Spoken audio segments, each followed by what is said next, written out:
오늘 우리가 함께 묵상할 말씀은 고린도후서 1장 5절부터 7절 말씀입니다. 그리스도의 고난이 우리에게 넘친 것 같이 우리의 위로도 그리스도로 말미암아 넘치는도다. 우리가 환난 받는 것도 너희의 위로와 구원을 위함이요 혹 위로받는 것도 너희의 위로를 위함이니 이 위로가 너희 속에 역사하여 우리가 받는 것 같은 고난을 너희도 견디게 하느니라. 너희를 위한 우리의 소망이 견고함은 너희가 고난에 참여하는 자가 된 것 같이 위로에도 그러할 줄을 알미라. 아멘. 하나님의 말씀에는 수많은 고난과 함께 그 고난에 직면했던 믿음의 조상들의 삶과 태도가 기록되어 있습니다. 우리가 성경에서 만날 수 있는 모든 하나님의 자녀들이 고난을 겪었습니다. 그러나 감사한 것은 그들이 한결같이 그 고난을 극복하고 승리했다는 사실입니다. 그들은 하나님의 위로와 도우심을 힘입어 고난을 이겨냈습니다. 그러므로 성경은 고난을 말하는 책이 아니라 고난받는 사람에 대한 하나님의 사랑, 고난받은 사람을 위하는 하나님의 위로가 기록된 책입니다. 우리가 함께 읽은 고린도후서의 말씀이 이 사실을 증명해 줍니다. 고난이 있는 곳에 하나님의 위로하심이 있다고 하는 것은 약속인 동시에 법칙입니다. 오늘 말씀을 통하여 고난을 이기는 믿음을 얻고 하나님의 위로를 경험하시는 축복 누리시기를 기도합니다. 먼저 고난의 성격을 함께 살펴보고자 합니다. 첫째로, 고난은 누구에게나 있습니다. 하나님의 사람 모세에게도 고난이 있었고 의롭게 살았던 욥에게도 고난이 있었습니다. 위대한 왕 다윗에게도 고난이 있었고 신실했던 구약의 선지자들, 특별히 엘리야, 이사야, 예레미야, 에스겔과 같은 충성된 선지자들에게도 고난이 있었습니다. 예수님의 제자들도 예외가 아니었습니다. 그리고 이 모든 것보다 우리 마음에 기록해야 할 중요한 것은 예수님께도 고난이 있었다는 사실입니다. 예수님은 이 세상에 누구보다 큰 고난을 당하셨으며 고난의 가시밭길을 걸어가셨습니다. 이처럼 고난은 누구에게나 있습니다. 당연히 그리스도인에게도 고난이 있습니다. 이 세상에 고난이 없는 사람은 아무도 없습니다. 때때로 나 혼자만 이렇게 큰 고난의 십자가를 지고 있다는 자기 연민에 빠질 때가 있습니다. 그러나 결코 그렇지 않습니다. 모든 그리스도인들에게 고난이 있고 져야 할 십자가가 있습니다. 그래서 한 찬송 시인은 이렇게 썼습니다. 이 세상에 근심된 일이 많고 참 평안을 몰랐구나. 이 세상에 곤고한 일이 많고 참 쉬는 날 없었구나. 이 세상에 죄악된 일이 많고 참 죽을 일 쌓였구나. 그렇습니다. 이 세상 모든 사람에게 고난이 있고 모든 그리스도인에게 고난이 있습니다. 수없이 많은 종류의 고난이 있습니다. 그러므로 고난을 당할 때 그 고난이 나에게만 주어지는 것이라는 착각에 빠져서는 안 됩니다. 나 혼자 세상의 모든 고난을 다 지고 있다는 자기 연민에 빠져서도 안 됩니다. 이 세상의 모든 사람, 모든 그리스도인이 고난의 십자가를 지고 살아가고 있다는 사실을 기억하셔야 합니다. 두 번째로, 고난은 일시적입니다. 세상에 살고 있는 그 누구도 고난을 피할 수 없지만 감사한 것은 고난이 영원한 것이 아니라는 사실입니다. 고난은 그것을 통하여 하나님께서 가르치고자 하시는 목적을 이루면 끝나게 되어 있습니다. 그러므로 중요한 것은 고난 자체가 아니라 그 고난을 어떻게 이해하고 해석하느냐 하는 것입니다. 그것에 따라 고난의 길이와 강도가 결정되기 때문입니다. 아브라함을 생각해 봅시다. 그의 생애에 찾아온 가장 큰 고난은 독자 이삭을 제물로 드리라는 것이었을 것입니다. 그보다 큰 고난이 어디에 있겠습니까? 그런데 그 엄청난 고난이 얼마나 오래 계속되었습니까? 성경에는 그 고난이 3일 만에 끝났다고 기록되어 있습니다. 아브라함이 그 고난을 피해서 도망가거나 숨지 않고 하나님의 명령에 순종했기 때문입니다. 그 엄청난 고난 앞에서 하나님의 뜻을 따르기로 결정했기 때문입니다. 그는 고난을 통해 하나님께서 주시고자 하는 축복과 가르침을 받아들였습니다.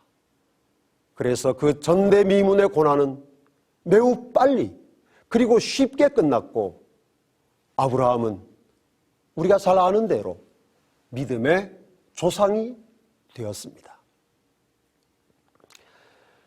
그런데 만일 아브라함이 일주일 후에나 한 달 후에나 혹은 1년 후에 하나님의 명령에 순종했다고 가정해 봅시다. 그만큼 그의 고난은 길어졌을 것입니다. 진리횃불 가족 여러분, 고난은 일시적이라는 사실을 기억하십시오. 그 고난을 통하여 하나님께서 가르치고자 하시는 교훈을 배우면 고난이 끝난다는 사실을 잊지 마십시오. 그러므로 고난을 피해서 숨거나 도망가지 말고 맞서 싸우시기 바랍니다. 하나님이 주시는 능력을 힘입어 이기시기 바랍니다. 제가 사랑하는 한 작가는 다음과 같이 아름다운 글을 남겼습니다. 생애의 고난은 우리의 품성이 안고 있는 불순함과 결점과 난폭함을 제거시켜주는 일꾼이며 우리로 하여금 영광 중에 있는 정결한 하늘 천사들의 사회에 어울릴 수 있게 해준다. 그대의 엄청난 어려움이 축복으로 변한 것을 본 적이 있는가? 만일 그렇지 않다면 그것은 그대가 그대의 의지를 하나님께 완전히 굴복시키지 않았기 때문이 아닐까? 하나님께서는 고난을 축복으로 바꾸는 권세를 가지고 계시다. 그러므로 우리는 그분께서 당신의 방법대로 하시도록 허락해야 한다. 일시적인 고난에 침몰되지 않고 그 고난을 통해 더욱 강한 그리스도인으로 성숙하는 여러분과 제가 되기를 소망합니다. 세 번째로, 고난은 유익합니다. 히브리서 12장 10절에 다음과 같은 말씀이 있습니다. 저희는 잠시 자기의 뜻대로 우리를 징계하였거니와 오직 하나님은 우리의 유익을 위하여 그의 거룩하심에 참여하게 하시느니라. 하나님께서 성도에게 허락하시는 고난에는 목적이 있을 뿐 아니라 유익이 있습니다. 우리가 잘 깨닫지 못하고 있을 뿐입니다. 욥도 자기가 당하는 고난의 의미를 몰랐습니다. 그의 친구들은 더욱 몰랐습니다. 그러나 하나님께는 분명한 목적이 있었고 계획이 있었습니다.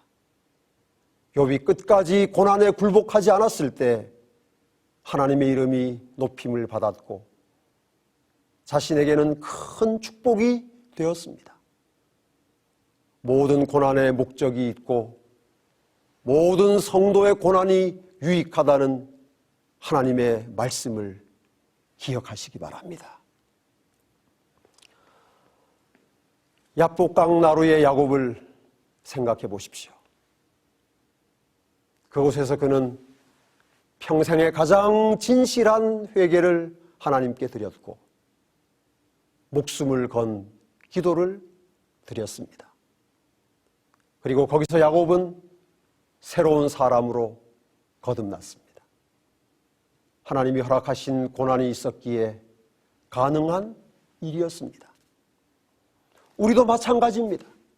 고난이 없다면 우리가 어떻게 자신의 삶을 솔직히 되돌아보고 반성할 수 있겠습니까? 또 고난이 없다면 어떻게 정신을 바짝 차리고 기도할 수 있겠습니까? 자녀들이 아파서 누우면 우리는 나의 잘못을 하나님께 고하게 됩니다. 사업에 문제가 생기면 하나님과의 관계를 돌아보게 됩니다. 여러분 기억하십시오. 모든 고난은 유익합니다. 하나님이 허락하시는 고난은 우리 자신을 돌아보게 하며 우리의 진정한 모습을 깨닫게 해주기 때문입니다. 그러므로 주님이 주시는 고난을 사랑하고 기쁨으로 감당하는 진리 횃불 믿음의 가족들이 되시기를 기도합니다. 다시 고린도후서 1장 5절 말씀을 보겠습니다. 그리스도의 고난이 우리에게 넘친 것 같이 우리의 위로도 그리스도로 말미암아 넘치는도다. 성도의 고난은 결코 고난 그 자체로 끝나지 않는다는 약속의 말씀, 보장의 말씀입니다. 고난이 있으면 반드시 위로가 있다는 말씀입니다. 우리는 이 말씀 속에서 다시 매우 중요한 세 가지 교훈을 발견할 수 있습니다. 첫째, 성도의 고난에는 반드시 위로가 있다는 사실입니다. 여러분, 하나님 백성의 고난은 결코 고난으로 끝나지 않습니다. 반드시 주님의 위로가 뒤따르게 되어 있습니다. 이것은 하나님의 약속인 동시에 법칙입니다. 하나님은 참된 위로자, 그리고 완전한 위로자이십니다. 이사야 51장 12절에서 하나님은 우리에게 이렇게 말씀하십니다. 너희를 위로하는 자는 나연을 너는 어떠한 자이기에 죽을 사람을 두려워하며 풀같이 될 인자를 두려워하느냐? 여러분, 내 고난이 너무 커서 도무지 감당할 수 없을 때, 내 곁에 나를 위로해 줄 사람이 아무도 없을 때 하나님이 위로자로 내 곁에 계심을 기억하시기 바랍니다. 하나님의 위로하심으로 고난을 이기고 승리하는 진리 횃불 가족들이 되시기를 소망합니다. 두 번째로는 고난의 크기가 위로의 크기를 결정한다는 사실입니다. 다시 본문 말씀을 읽겠습니다. 그리스도의 고난이 넘친 것 같이 그리스도의 위로가 넘치는도다. 여러분, 고난의 크기가 위로의 크기를 결정한다는 말씀입니다. 고난이 작으면 위로도 작고, 고난이 넘치면 위로도 넘치는 것입니다. 그러므로 하나님의 자녀들이 이 땅에서 당하는 고난은 축복입니다.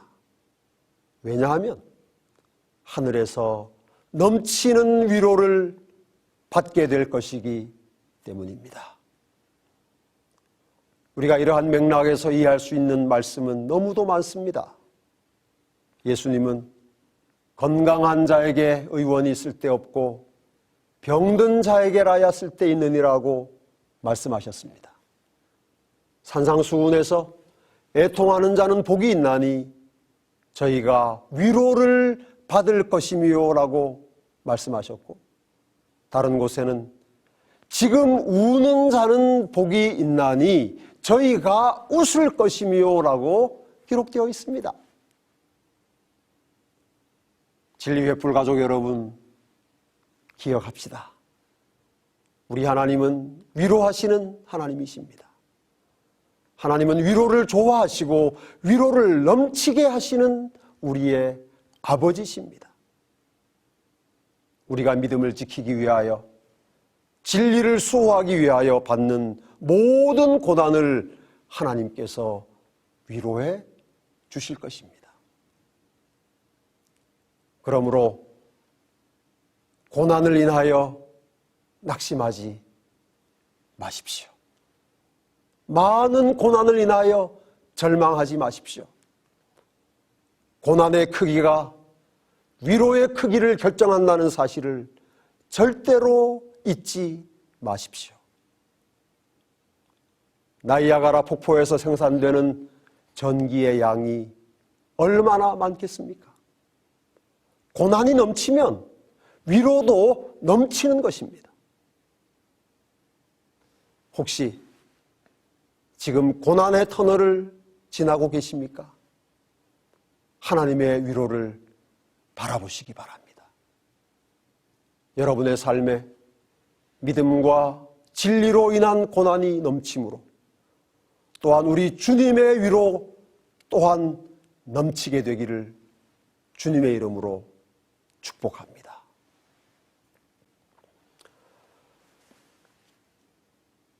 마지막으로 넘치는 위로는 그리스도를 위한 고난에만 있다는 사실입니다.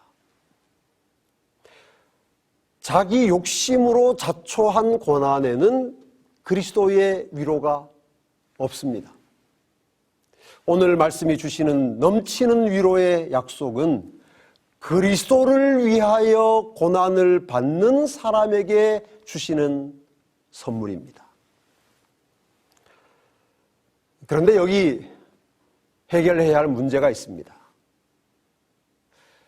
우리가 그리스도를 위한 고난이라고 생각하면 복음을 전하다가 투옥되거나 순교하거나 혹은 직장에서 쫓겨나거나 해고되거나 뭐 이런 고난을 우리가 떠올리게 되기 때문입니다. 그러나 사실 이런 고난은 우리의 생애에서 거의 찾아보기가 어렵습니다.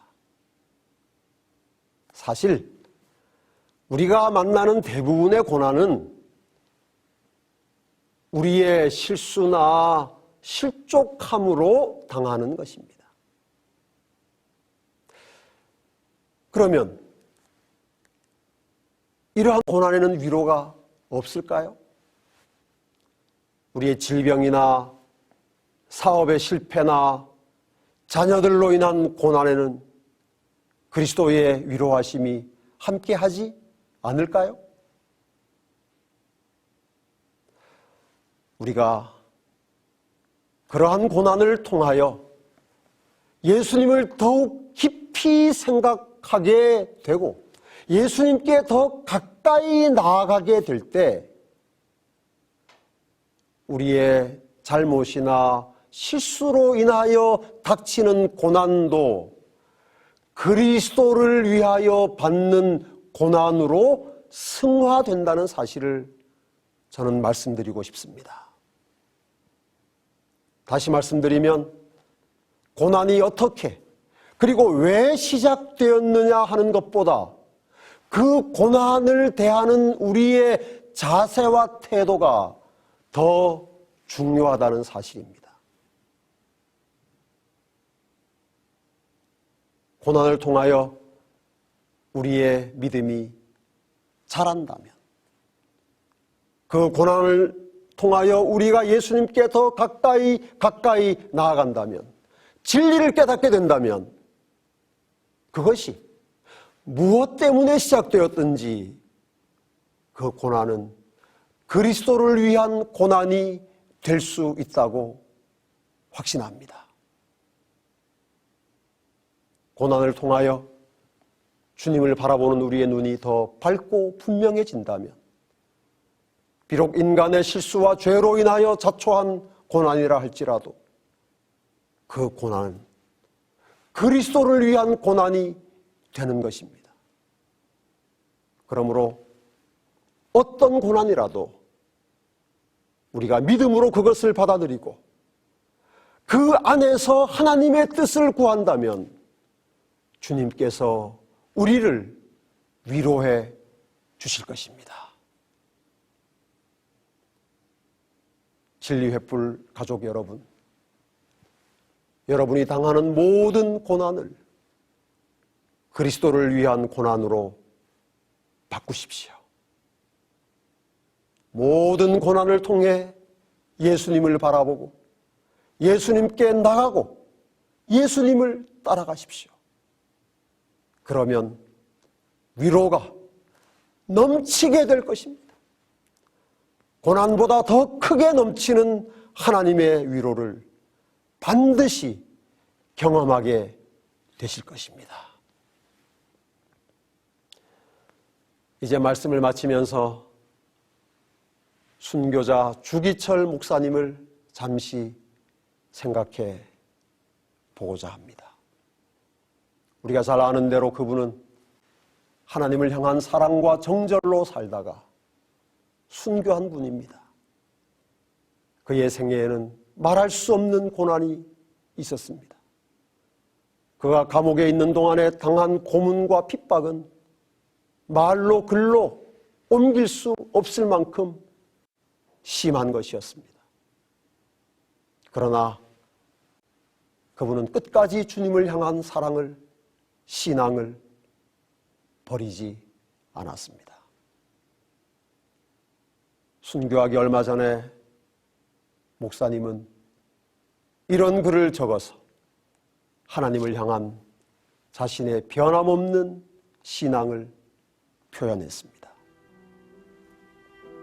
주님을 위하여 오는 고난을 내가 피하였다가 이 다음 주님 앞에 가서 못자국과 가시관을 보이실 때 나는 무슨 낯으로 주님을 대할까?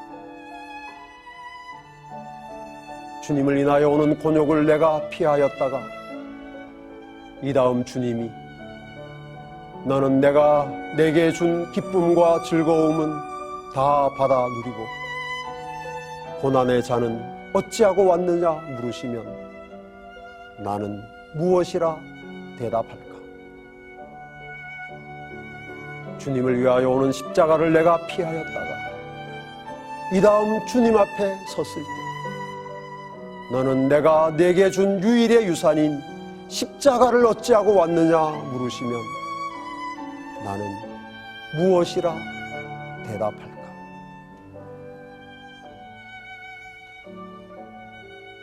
진리횃불을 사랑하는 여러분, 주님을 위한 고난, 그리스도로 인한 고난이 여러분의 생애에 넘치기를 바랍니다. 그리고 말씀의 약속대로 고난보다 크고 넘치는 그리스도의 위로가 여러분과 영원히 함께 하시기를 우리 생명의 주인이신 주님의 이름으로 기도합니다.